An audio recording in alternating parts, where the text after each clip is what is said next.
Sitting beside me here today are 6 of what I believe are the most integral accessories I have purchased for use in my photography and videography work. All of the links to these products will be down in the description, so without any further ado, let's get right into them.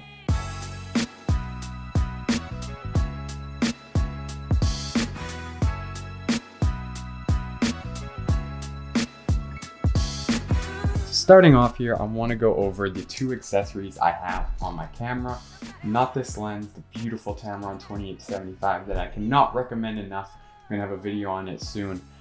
But what I'm talking about is the camera strap. So basically, this is not your everyday camera strap. See that? There was no fiddling, there was no 5 bloody minutes of trying to get this thing on and off. It just snaps on and off. Now I'm sure that you guys have seen these before. There's one by Peak Design. This is not the one. This is kind of a rip-off of it. It is a rip-off of it, I believe. I found it on Amazon, about 10 bucks. You can't go wrong with it. You save about 40 bucks compared to the Peak Design one. I think it is the same strap, just without the logo. So check it out, link in the description. I have a video on it, so you can check it out wherever the thing is. It has sped up everything. If I'm switching to the gimbal, taking it off the gimbal, I'm gonna use it handheld. Really can't go wrong with this. For $10, it's probably less than most normal camera straps. Next up is this guy right here. So basically what this is a quick release plate for your camera. It's made out of metal, it's really awesome, it's well built, and it does its job perfectly. And if there was one thing in this video that I would say has sped up my production, my photography, my video work the most, I would have to say it's this. So basically, you take this end, it goes into your camera, 1/4-20 on the bottom, screw it in, and the other end, you put it onto your tripod, your gimbal, whatever you're using, and you're good to go. And there's no screwing or unscrewing. All you do is snap it into place, just like that. You can do the Dairy Queen test like a blizzard. I'm not worried about it. I have not had any issues with it. It is secure. It even comes with some levels to help you level your camera even more. That is always a welcome bonus. But one of the most beautiful parts of it isn't the attaching, it's detaching. It's locked in place by a 2-lever mechanical system thing. It's awesome, it doesn't move, but the second that you try to push it, it still doesn't move. And that's really what made me go for this one over other ones, was just that 2-lever mechanism to make sure that my camera's not gonna accidentally fall off. Because no, I don't want that. So basically all you have to do to unlock it is grab the one lever, pull it towards the other one, and then just push them both out until it snaps. When you hear the snap, you're good to go. Camera's off, camera's on. Do you know how many times I would have had to just sit here and unscrew that? 2. And it would have taken me about 2 or 3 minutes, I'd say, to screw it on and off both those times. I did that in a couple of seconds, and that right there is why I recommend this one so much. If you guys put your camera on any accessories, maybe tripods, gimbals, whatever it may be, I really recommend this one. Okay, so next up, these guys right here. These are cleaning supplies for your camera. Microfiber cloth, I don't know what this is called, I call it a squishy thing that blows air. So basically what you do is with the microfiber cloth, it's obvious, it's like cleaning a glass, you clean it off, microfiber, it's not gonna scratch anything. That one's good. I always keep these in my wallet, but the one that really helped me out, this guy right here. Squishy, air blowy thing. Basically what I do with it is anytime I get sensor dust, rather than getting out my cleaning kit and touching the sensor, which is frightening, I grab this guy. I pull off my lens, put it down, I take my camera and hold it upside down so that whatever's in there is gonna fall out. Use gravity to your advantage. Don't be doing this. That's not good. You take the squishy, blowy thing, give it a few, kind of sideways like this, whatever it takes, and the result is a clean sensor. You can use it in your lens too. Whatever you have to do, this will help you a lot, especially with Sony sensors. Sony sensors are just like, they like dust. Maybe dust likes them, I don't know. Okay, next up is this guy right here. I wouldn't recommend this one. I have a few down in the description that I would recommend. This one's like 5 years old and it dies on me a lot. I've had it for a long time, as I just said, and it's kind of crap now.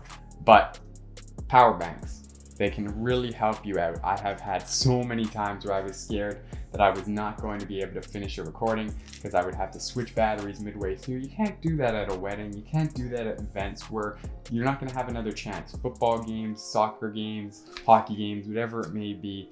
If you need continuous power, I would recommend buying a few of these. I have a few more down over here. I was just a bit too lazy to get them out. So this is the good old one. This is the OG for me. This is the one I have had for a long time and it's done me well. Yeah, having power versus not having power because of this little guy. And next up, is this guy right here, lighting. I have so many of these, it's quite frankly unhealthy, but you need them. You can have the most amazing scene in the world, and if it's not properly lit, it's gonna look like, you know what I was gonna say, but YouTube wouldn't like that, so I'm not gonna say it. The more lighting, the better. In most cases, sometimes you want that dramatic, moody look and you wanna shoot in the pitch dark with a single light strap to your camera, you go for it. But these are pretty generally inexpensive. I have some of my recommendations down below. You can buy them that use camera batteries, buy some that use batteries, like rechargeables, AA's, AAA's, whatever you're into. And really, you can't go wrong. The more you have, keep one in your bag, keep one in your pocket, wherever you need to make sure that you have properly lit scenes, photos, whatever it may be. Having lighting is integral. You're literally capturing light with your camera, so having more of it to enhance your scene, make your scene look decent is, well, it's integral. So get some lighting. Don't skimp out on lighting. You need good lighting. I recommend it. Okay, so last but not least, to completely contradict my last statement, ND filters. Basically sunglasses for your camera if you want less light. This is more for in the daytime when it's bright out. I always keep this guy in my back pocket. I'm lucky enough to have bought the Tamron lens 17-28 and the 28-75, and luckily they both have a 67mm thread, so I only have to use one. If not, I have a video about this, but I would recommend buying the filter for the biggest lens that you have, the biggest filter thread. Say you had a whole bunch of lenses, biggest filter thread is 80mm. Buy an 80mm, buy some step down rings, and you're good to go. You can use that filter on all your lenses. These block out light, and these are more practical for video, or at least the variable ones are, which I purchased. I love these K&F concept ones. I think it's like ND4 to ND400 or something like that. It has a wide range and you don't get too much of the V. You don't get that until you go all the way to the max, so that's really awesome. Basically, this is more for video with the variable ones, as I mentioned. It's keep your shutter speed at double your frame rate. I've gone over that in a video too. Check that out here. But basically, it's just gonna give you proper motion blur. There's nothing more beginner than seeing a video that's like chopping along. Like, that's just not good. You don't want choppiness in your video. You want motion blur. You don't want too much. You want the perfect amount. Double your shutter speed from the frame rate. Now, on top of that, I have these for everything. I have these for my drone, for my Osmo Pocket, my GoPro, basically everything that I'm shooting video on, I have it for. But that's not all. I also have others that I use for photography, and they're basically like ND1000s. They're 10-stop filters. They cut out so much light that you can shoot long exposures in the daytime, and that's really what they're for, more for the photography side of things. Generally, when I'm shooting photos, I don't use filters because they kind of degrade the quality a bit. In video, you can accept that because you're getting the proper motion blur. But in photography, unless you're shooting long exposures, I would not recommend them. But if you are, I would recommend getting a 10-stop one at least. You can get some pretty awesome shots with them. It's like shooting at night with the shutter wide open for a number of seconds, but you can do it in the daytime. So if you have water, anything that's moving, it's gonna get nice and blurred out. So ND filters, variable for video, and just static, maybe 10-stop for photography. My video would look horrible without it, and some of the photos that I have, I just couldn't have taken without them. So they're integral to my business, and they're a great accessory to have.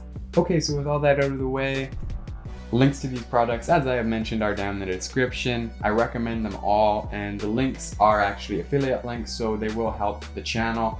They will support me as a creator, so thank you guys very much if you do go to use those links. And basically, you need all these products more than you know it. That's what I found. From a beginner, I kind of overlooked these products. I thought, who needs a quick release strap? Who needs ND filters? I can just raise my shutter speed and all this stuff. Now I can't live without them. And that's the thing, you need them more than you know. So check them out. I really do recommend all of these products. They have drastically increased my workflow, my production value, my production speed, and just basically everything about my photography and videography. So thank you guys for watching. Catch you in the next one.